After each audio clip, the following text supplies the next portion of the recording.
Well, new cartridges in big game hunting don't come along very often, so when they do, it's fairly big news. And this one, the 7mm Backcountry by Federal, is particularly interesting.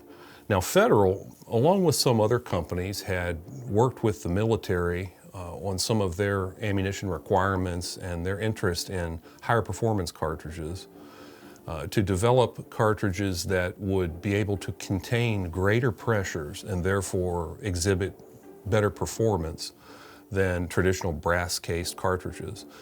And while this cartridge itself, the 7mm Backcountry, is not a direct result of that, some of that activity is in the background and did lead to the cartridge's development. So as I said, the 7mm Backcountry from Federal is a steel case cartridge. So as you can see, you've got an attraction to a magnet there, whereas brass case cartridges, of course, brass being an alloy of zinc and copper, is non-ferrous, non-attractant to magnets. Now what this means is that, now this is a 30-06 cartridge, and you'll notice that the Federal cartridge is approximately the same length. The Federal 7mm Backcountry was designed to fit in standard length actions, like that shown here with this Gunworks rifle. So the performance is in the neighborhood of 7 mag, 300 Win Mag, and some of those old Magnum favorites. But it only requires a standard length action to accommodate it. When we covered the 7mm Backcountry in the magazine, we used the headline, "A Case for Strength." And that was a play on words, but it truly got to the heart of the matter here, because what's happening between a high performance case made of a steel used in nuclear applications and the like is different than what happens when a traditional brass case cartridge is fired. With the 7mm Backcountry, the case itself is helping to act as a containment vessel for the increased pressures. Now the pressures here are going to be about 80,000 psi, whereas with traditional 30-06 ammunition and some of the others in those classes, you're looking in the mid 60,000s psi. So the actions don't need to be stronger to handle the additional 80,000 psi, because that's what the case is accommodating.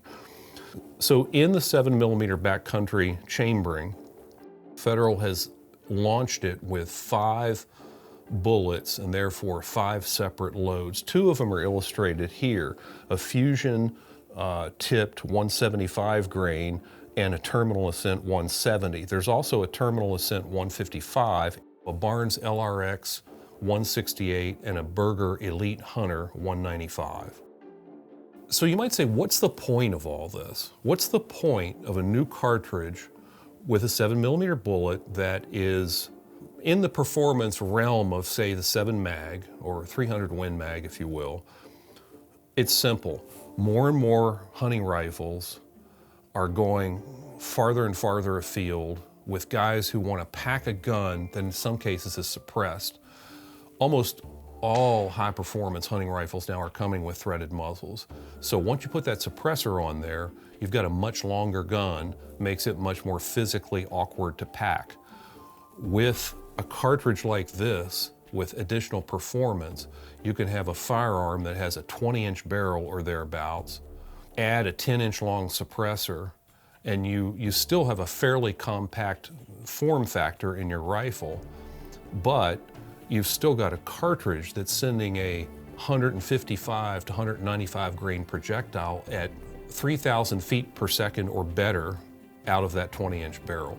So that's the point of all of this mechanical engineering and revisiting the composition of the common cartridge case. For more on firearms and shooting gear, go to AmericanRifleman.org.